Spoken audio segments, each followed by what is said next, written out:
All right, welcome to The Explainer. Today we're going to dive into a concept that is the absolute bedrock of cybersecurity.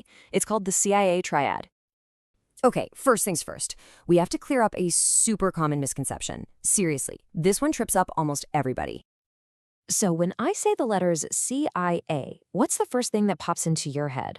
For most of us, it's spies, right? Secret missions, sunglasses, the whole deal. And hey, that's a totally natural connection to make. But in our world, in the world of cybersecurity, CIA means something completely different. It's actually a set of core principles. I mean, these are foundational. Every single security professional out there pretty much lives and breathes by this. And this is it, the CIA Triad. It's a framework with three core principles for information security: confidentiality, integrity, and availability. You can think of it as the go-to model for guiding security policies, for protecting our most critical information. It's kind of like the Constitution for data protection. So you might be wondering, why is this framework so incredibly important? Well, it all boils down to protecting what has become, without a doubt, the most valuable commodity in the modern world, and that's data. I mean, just think about it. An organization's data is its most important asset, maybe even more so than its most talented employees. You can always hire another brilliant person, right? But if you lose your data, I'm talking customer lists, your secret sauce, all your financial records, you could literally lose the entire business. It's that serious. So, the CIA Triad provides the three essential pillars needed to protect that data. And this isn't just some abstract theory, This is the honest-to-goodness bedrock for protecting real-world, high-stakes stuff. Each one of these pillars is designed to tackle a unique threat to that data. All right, let's break it down. We're going to start with our first pillar, the C in CIA, which stands for confidentiality. So, what is confidentiality? The main goal here is to prevent, or at least minimize, unauthorized access to data. Put simply, it's all about keeping secrets, secret. It's about privacy, making sure that only the right people can see the information and that it doesn't end up in the wrong hands. So how does it work? Well, it's kind of like a two-layer defense. First, you try to prevent unauthorized access altogether, build a strong wall. But let's be real, sometimes people get through. So if that happens, the second layer kicks in. You make the data totally unreadable to them. The main tool we use for this? Encryption. Okay, think of it like this. You need to send a really sensitive message online. The problem is, an attacker could be listening in. We call this a man-in-the-middle attack. They could be intercepting everything. So, how do you protect that message? This is exactly where encryption becomes our superhero. Instead of sending something like, "I like you" in plain, readable text, encryption scrambles it. It turns it into a jumbled mess of symbols. So if it gets intercepted, it's completely meaningless to the attacker. The person on the other end has the key to unscramble it, but to anyone else, it's just noise. And just like that, confidentiality is maintained. All right, on to our second pillar, the I for integrity. Now, this one isn't so much about secrecy. It's all about trust. It's about making sure your data is reliable and hasn't been messed with.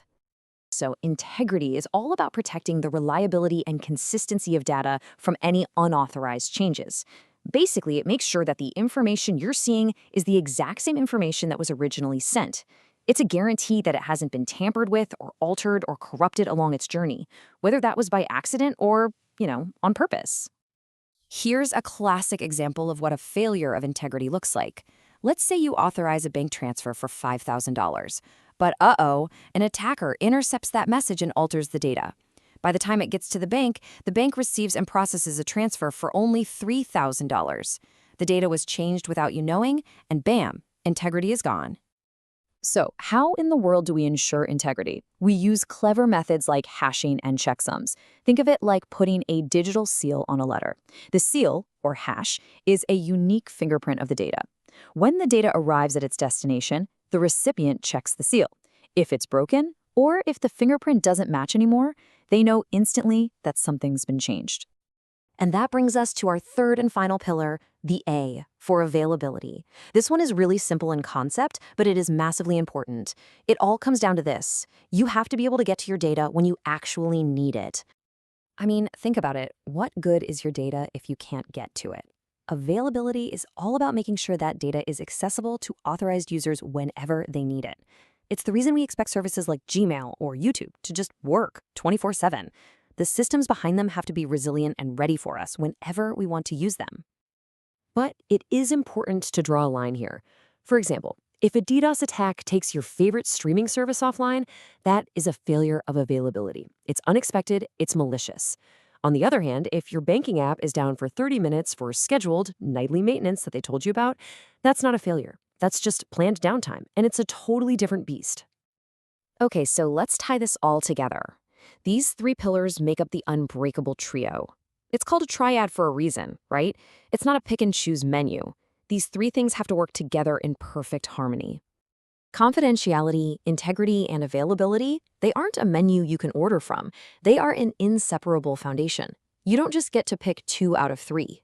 The second you lose even one of these pillars, your security has failed. Think about it. Data that's available but has been messed with, it has no integrity. Super secret data that you can't access when you need it, well, its availability is 0. And that's really the core idea here. These aren't just options. All three are absolutely required.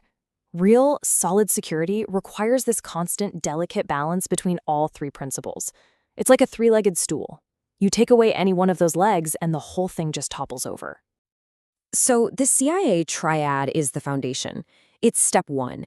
But what's the next brick you need to add to your digital fortress?